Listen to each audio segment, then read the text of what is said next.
स्वागत है आप सभी का एक बार फिर से एसपी क्लासेज में। मैं हूं विजय कुमार और हम पढ़ रहे हैं क्लास 10th का साइंस। और आज का हमारा टॉपिक है दर्पण, मिरर। तो देखते हैं मिरर किसे कहते हैं।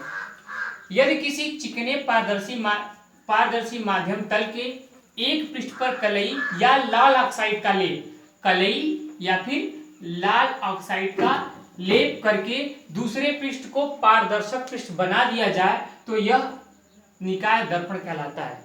मतलब दर्पण क्या होता है कि कोई ट्रांसपेरेंट अगर हम ले लें, कोई पृष्ठ ले लें, कोई ट्रांसपेरेंट पृष्ठ ले लें, जैसे ये मान लीजिए ये ट्रांसपेरेंट पृष्ठ है और उसके एक उसमें दो फेस होंगे, एक इधर एक इधर। इसके एक फेस को हम क्या कर देंगे, कलई कर देंगे। क्या कर देंगे? कलई कलई कर दें या फिर लाल ऑक्साइड का लेप चढ़ा दें। तो ये क्या होगा, या फिर कलई कर दिया जाए या क्या कर दिया जाए, लाल ऑक्साइड का लेप चढ़ा दिया जाए। लाल ऑक्साइड का लेप। तो ऐसा करने से क्या होगा कि ये जो हमारा इधर वाला फेस होगा वो हमारा पारदर्शक पृष्ठ हो जाएगा। पारदर्शक मतलब कि परावर्तक पृष्ठ हो जाएगा। परावर्तक पृष्ठ मतलब कि जब भी इस पर कोई प्रकाश की किरणें पड़ेंगी तो ये क्या करेंगी, रिफ्लेक्ट करेंगी, मतलब परावर्तित हो जाएंगी। तो ऐसा जो निकाय होगा उस निकाय को हम क्या कहेंगे, दर्पण कहेंगे। अब देखिए दर्पण के भाग क्या होते हैं, दर्पण कितने प्रकार का होता है। तो अगला हमारा जो टॉपिक है वो है दर्पण के प्रकार। दर्पण के प्रकार। तो दर्पण कितने प्रकार के होते हैं, तो दर्पण का हमारा दो भाग होता है। दर्पण दो प्रकार के होते हैं, कौन कौन से? एक होता है मेरा समतल दर्पण,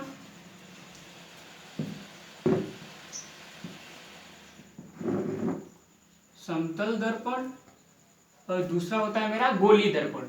कौन सा दर्पण? गोलीय दर्पण। गोलीय दर्पण, इसको कहते हैं प्लेन मिरर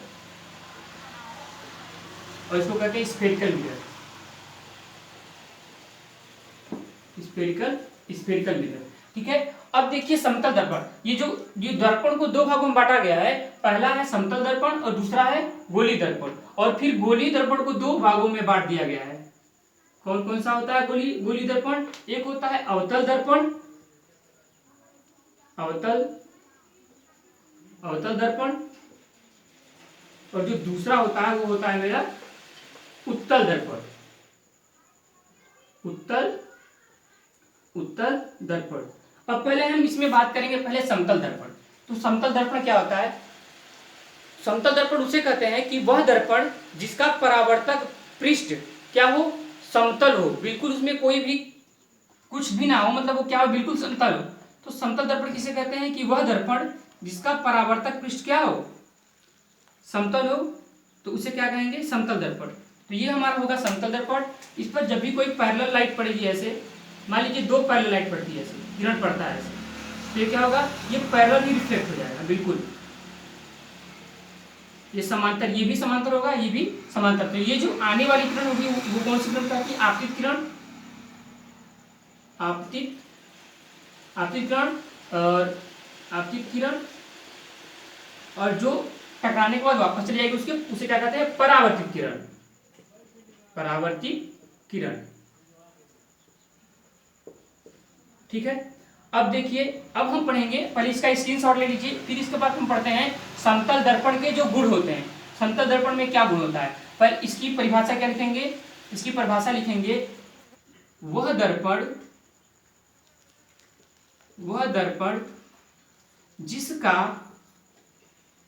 जिसका परावर्तक पृष्ठ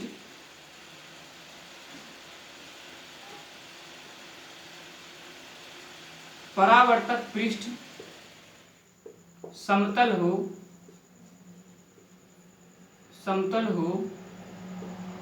उसे क्या कहते हैं, समतल दर्पण।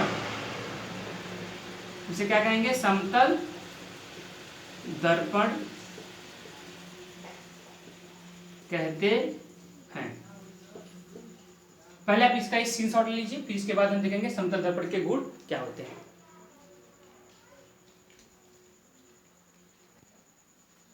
चलिए अब देखते हैं समतल दर्पण द्वारा बने प्रतिबिंब के गुण, मतलब समतल दर्पण से जो प्रतिबिंब बनता है। अभी हम पढ़ेंगे आगे कि प्रतिबिंब कैसे बनता है, कब वो आभासी प्रतिबिंब बनता है, कब वास्तविक प्रतिबिंब बनता है। पहले हम यहाँ पे प्रतिबिंब का गुण पढ़ लेते हैं कि समतल दर्पण द्वारा प्रतिबिंब जो बनता है उसके क्या गुण होते हैं।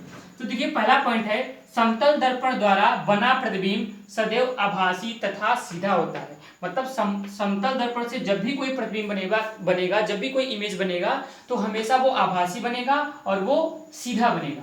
दूसरा पॉइंट देखिए, प्रतिबिंब का आकार वस्तु के आकार के बराबर होता है। मतलब समतल दर्पण से जब भी कोई प्रतिबिंब बनेगा, किसी भी वस्तु का प्रतिबिंब बनेगा, तो वस्तु की लंबाई जितनी भी होगी उतना ही प्रतिबिंब की लंबाई होगी। ठीक है, अब अगला पॉइंट देखते हैं। इसमें अगले पॉइंट में ये है कि दर्पण से समतल दर्पण से वस्तु जितनी दूरी पर रहेगा उतनी ही दूरी पर दर्पण से प्रतिबिंब की दूरी रहेगी।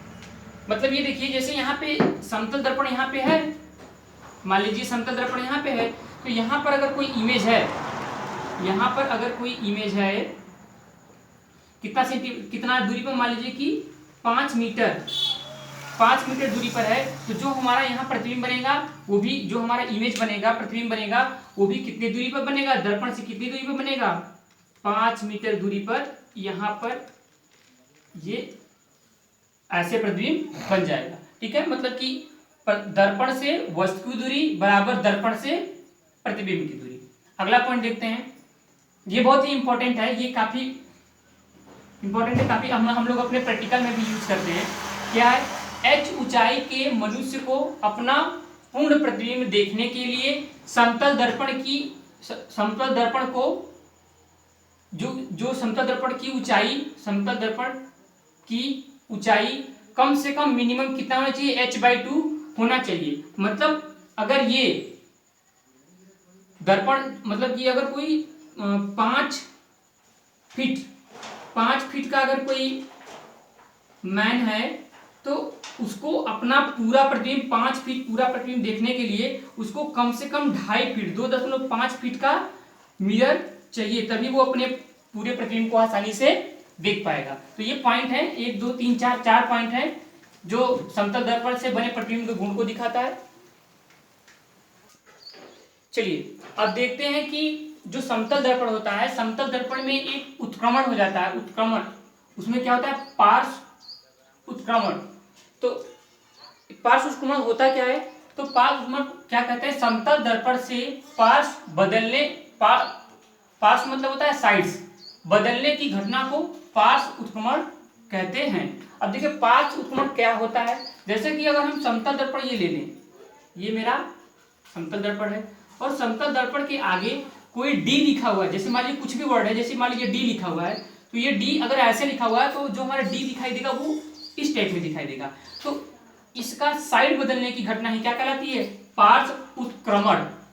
अभी देखिए यहाँ पर, जैसे मान लीजिए यहाँ पर लिखा हुआ है सी, तो हमने सी ऐसे लिख दिया, तो ये जो सी इसके सामने बन के आएगा वो कैसा बन के आएगा, ये सी उल्टा, हमें उल्टा दिखाई देता है। और यही कारण है, अगर हम सी यहाँ पर उल्टा लिख दें, अगर सी हम यहाँ उल्टा लिख दें तो हमें यहाँ पे सीधा दिखाई देने लगेगा। और यही कारण है कि जो एम्बुलेंस के आगे जो एम्बुलेंस लिखा होता है, सामने जो लिखा होता है वो उल्टा लिखा होता है, और जब हम उसे अपनी अगर गाड़ी आगे जा रही है और साइड मिरर से देखते हैं तो हमें क्या दिखाई देता है, सीधा दिखाई देता है, और हम आसानी से पढ़ के उसको हम पास दे देते हैं। तो इसी को कहते हैं पार्श्व उत्क्रमण। और कुछ वर्ड ऐसे होते हैं जो उल्टा हो चाहे सीधा हो वो समान ही दिखाई देते हैं। जैसे मान लीजिए कोई दर्पण रखा हुआ है, यहाँ पे समतल दर्पण रखा हुआ है और इसके सामने लिखा हुआ है ए लिखा हुआ है, तो जो ए है उसका तो ए ऐसे ही बनेगा।